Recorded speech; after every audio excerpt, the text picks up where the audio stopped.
8월 22일 월요일 하나님의 세상을 경작하기. 아빠, 왜 일하러 가야 해요? 자기와 놀아주기를 바라는 마음으로 어린 딸이 아빠에게 물었습니다. 아빠는 일을 가지 않고 딸아이와 놀아주고 싶었지만 꼭 해야 할 일들이 쌓여 있었습니다. 왜 우리는 일을 합니까? 단지 우리 자신과 우리가 사랑하는 사람들의 필요를 채우기 위해서입니까? 보수가 없는 일은 어떻습니까? 왜 그 일을 할까요?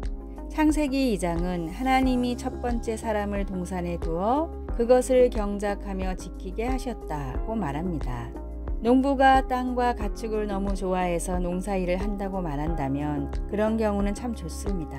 그러나 자기 일을 좋아하지 않는 사람들에 대한 의문은 여전히 남습니다. 왜 하나님은 우리에게 정해진 장소에서 정해진 일을 하도록 맡기셨을까요? 창세기 1장에 그 답이 있습니다. 우리는 하나님이 창조하신 이 세상을 잘 관리하도록 하나님의 형상으로 지음받았습니다. 믿지 않는 사람들은 태초에 신들이 인간을 그들의 노예로 만들었다고 말합니다. 그러나 창세기는 유일하신 참 하나님이 그분의 뜻에 따라 창조하신 이 세상을 관리하도록 하나님의 대리인으로 인간을 만드셨다고 분명히 말합니다. 우리가 지혜롭고 사랑이 넘치는 하나님의 명령을 이 세상에 잘 수행할 수 있기를 소원합니다. 일은 하나님의 영광을 위해 하나님의 세계를 경작하라는 소명입니다. 말씀. 여호와 하나님이 그 사람을 이끌어 에덴 동산에 두어 그것을 경작하며 지키게 하시고. 창세기 2장 15절. 찬송. 502장 빛의 사자들이여. 기도. 이 세상에서 하나님의 사역에 동참할 수 있는 영광을 주셔서 감사합니다. 하나님의 사랑과 지혜 그리고 질서를 나의 삶과 일터에서 드러나게 도와주소서. 예수님의 이름으로 기도합니다. 아멘.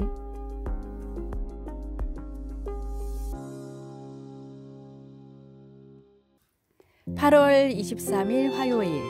문 밖에 등불 하나. 아직 전기가 없던 시절 미국의 한 도시에서는 사람들이 밤에 거리를 다닐 때 큰 불편을 겪었습니다. 거리의 밤은 정말 칠흑같이 어두워 바로 앞에 지나가는 사람을 보지 못해 부딪힐 때가 많았고 이를 노린 범죄도 들끓었습니다. 그러던 어느 날 한 집에서 문 밖에 등불을 걸어 놨습니다. 가격도 비싼 기름을 쓰는 등불을 집안도 아닌 집 밖에 걸어 놓은 것을 보고 사람들은 집주인이 참으로 어리석은 사람이라고 생각했습니다. 그런데 하루가 지나고 한 달이 지나자 집 밖에 등불을 걸어 놓는 집이 많이 생겼습니다. 단 한 집이 걸어 놓은 등불로 인해 많은 사람들이 거리를 편하게 다녔으며 범죄도 사라졌기 때문입니다. 미국 건국의 아버지 벤저민 프랭클린이 집 앞을 다니는 사람들을 위해 걸어놓은 등불 하나로 인해 많은 사람들이 빛의 중요성을 깨달았고 이로 인해 가로등이 만들어져 사람들이 밤에도 안전하게 다닐 수 있게 됐습니다. 등불 하나가 온 세상을 비추는 것처럼 깨어있는 한 성도가 세상을 변화시키며 복음을 널리 전할 수 있습니다. 교회 안에서와 세상에서의 삶을 분리하지 말고 세상에서도 복음의 등불을 널리 비추십시오. 오늘의 말씀. 여호와여, 주는 나의 등불이시니 여호와께서 나의 흑암을 밝히시리이다. 사무엘하 22장 29절. 오늘의 찬송 496장 새벽부터 우리. 오늘의 만나. 주님, 제 삶의 모든 행동들이 세상을 밝히는 불빛이 되게 하소서. 주변 사람들의 어려움을 해결할 아이디어가 생길 때 즉각 실천하는 하루가 됩시다.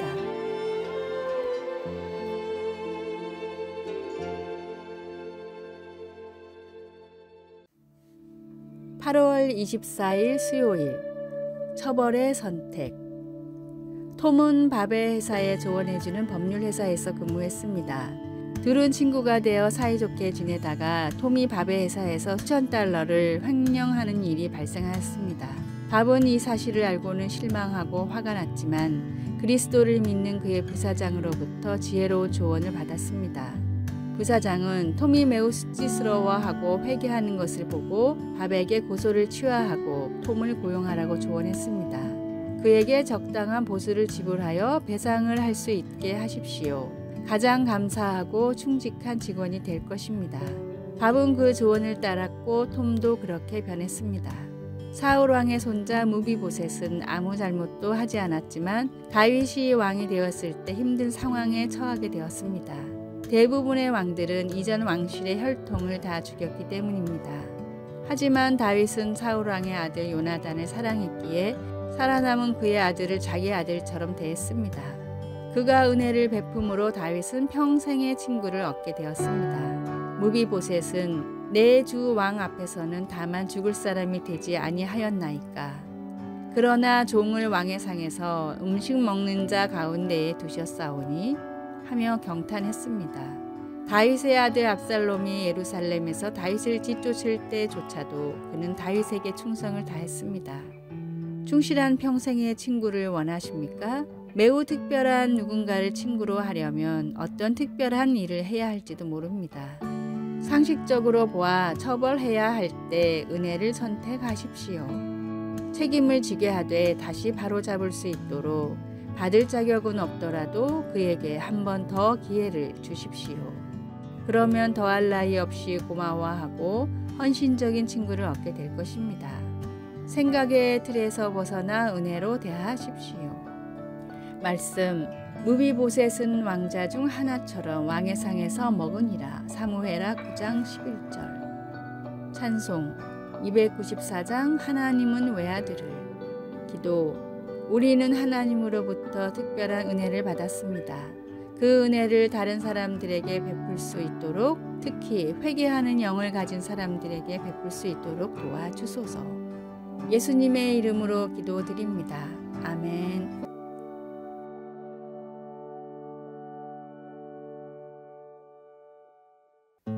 8월 25일 목요일, 이슬 같은 은혜. 사막의 연간 강수량은 평균적으로 250mm가 안 됩니다. 우리나라 연평균 강수량의 10%밖에 되지 않는 매우 적은 양입니다. 전체 면적으로 따지면 물이 있는 오아시스도 지극히 일부에만 존재하지만 사막에는 다양한 종류의 동식물들이 살고 있습니다. 낮과 밤의 극심한 기온차로 이른 밤과 늦은 새벽에 이슬이 맺히기 때문입니다. 여우는 바위 사이에 스며들어 있는 이슬을 핥아 먹으며 수분을 보충하고, 개구리는 얼굴에 맺힌 이슬을 손으로 받아 먹습니다. 개구리나 뱀처럼 자기 몸에 이슬을 맺을 수 없는 곤충들은 서로의 등에 맺힌 이슬을 나누어 먹습니다. 친구가 없을 때는 물구나무를 서서 이슬을 머리 쪽으로 흘려서 받아 먹습니다. 모든 것이 메말라 보이는 황량한 사막이지만 하루 2번 내리는 이슬로 많은 동물과 식물들이 살아가고 있습니다. 하나님이 우리에게 내려주시는 은혜도 이와 같습니다. 주님을 만나던 순간이나 기도가 응답받을 때처럼 강과 같은 은혜가 임할 때도 있지만 매일 작은 이슬처럼 주님이 적셔주는 은혜 역시 존재합니다.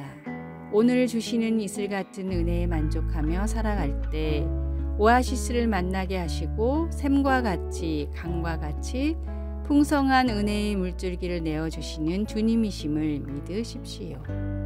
오늘의 말씀, 보라 내가 새 일을 행하리니 이제 나타낼 것이라. 너희가 그것을 알지 못하겠느냐.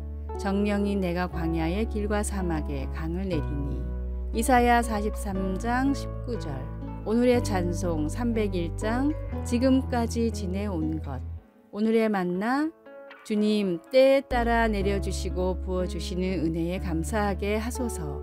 매일 주시는 이슬 같은 은혜도 크게 감사하며 삽시다.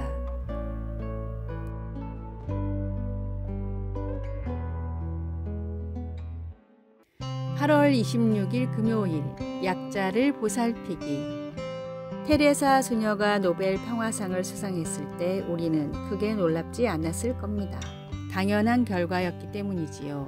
그녀는 굶주리고 헐벗고 갈 곳이 없고 앞을 볼 수 없고 나병에 걸리고 배척당하고 사랑받지 못하고 내버려진 모든 사람들의 이름으로 그 상을 받았습니다. 그녀는 인생의 대부분을 그런 사람들을 보살피면서 살았습니다.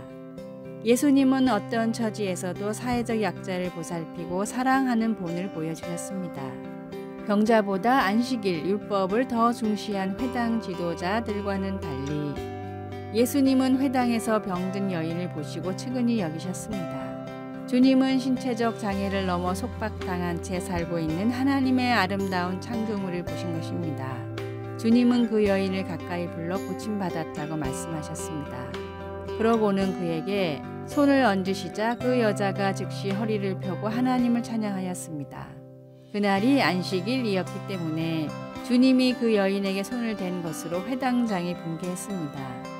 그러나 안식일의 주인이신 예수님은 20년 가까이 불구의 몸으로 수치심을 안고 살아야 했던 그 여인을 측은히 보시고 고쳐주기로 결정하셨습니다. 우리는 어떤 사람은 동정을 받을 자격이 없다고 생각하는지 모릅니다.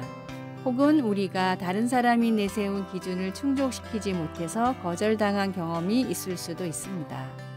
우리가 사람보다 율법을 더 소중히 여긴 종교 지도자와 같이 되지 않기를 바랍니다. 그 대신 예수님을 본받아 다른 사람들을 긍휼과 사랑과 존귀함으로 대하도록 합시다. 말씀, 안수하시니 여자가 곧 펴고 하나님께 영광을 돌리는지라. 누가복음 13장 13절. 찬송 515장 눈을 들어 하늘 보라. 기도, 예수님, 병마와 어려움에 시달리는 사람들을 포함하여 모든 인류를 위한 주님의 무한하신 사랑과 놀라우신 긍휼에 감사드립니다. 아멘. 아래의 빨간색 글자 구독을 누르시어 더 많은 전도의 열매를 맺으시기를 기도합니다.